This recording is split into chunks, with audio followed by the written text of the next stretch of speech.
For this illustration, let's first learn about AutoComplete. With a blank document on screen, select the Insert menu. Choose AutoText, then select AutoText once more.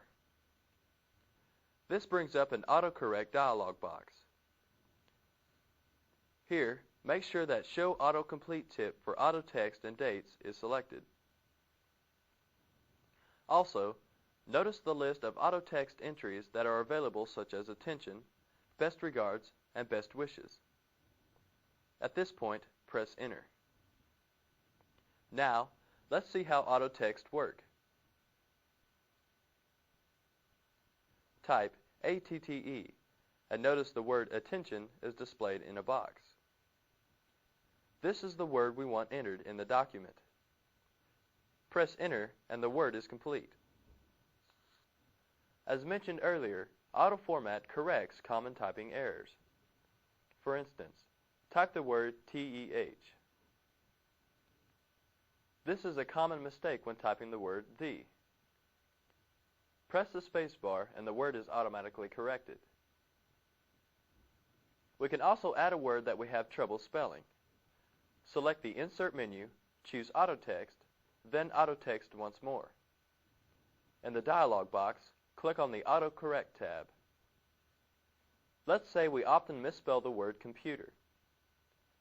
We accidentally spell it compter.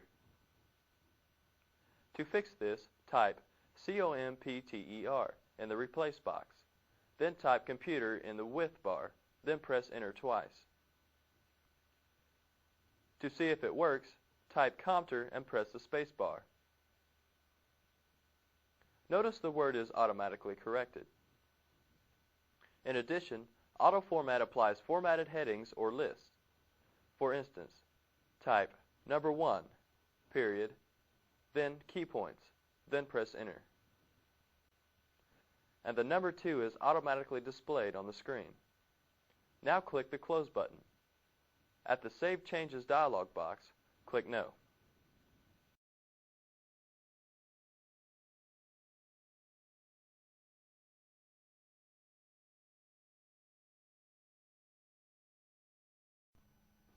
Organizing text into columns is a common word task. In fact, using columns is especially helpful when creating a newsletter. Text in columns flows from the bottom of one column to the top of the next. Columns can easily be applied to text. This file is a story about sales for a company. Currently, the story is in a one-column format, but we want to make it two. To do this, highlight the first two paragraphs, then select the Format menu and choose Columns. A dialog box appears on screen with a list of already preset columns. Click 2, and a preview of this format is shown on screen.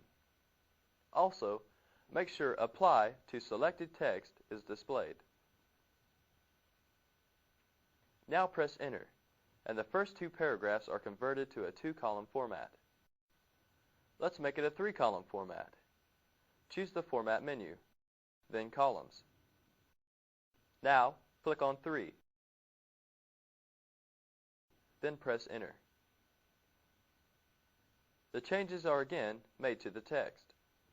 Spacing between columns can also be changed using the menu or the ruler. First, let's learn how to use the menu. Select the Format menu and choose Columns.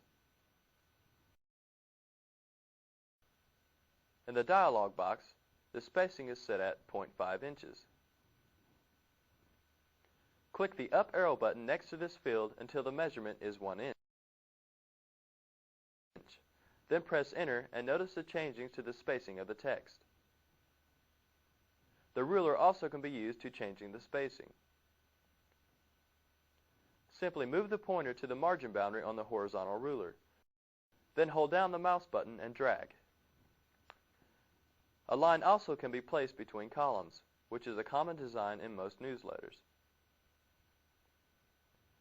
Select the Format menu and choose Columns. In the dialog box, click on Line Between, then press Enter, which places lines between the columns. Now, click the File menu, then click Close. At the Save Changes dialog box, click No.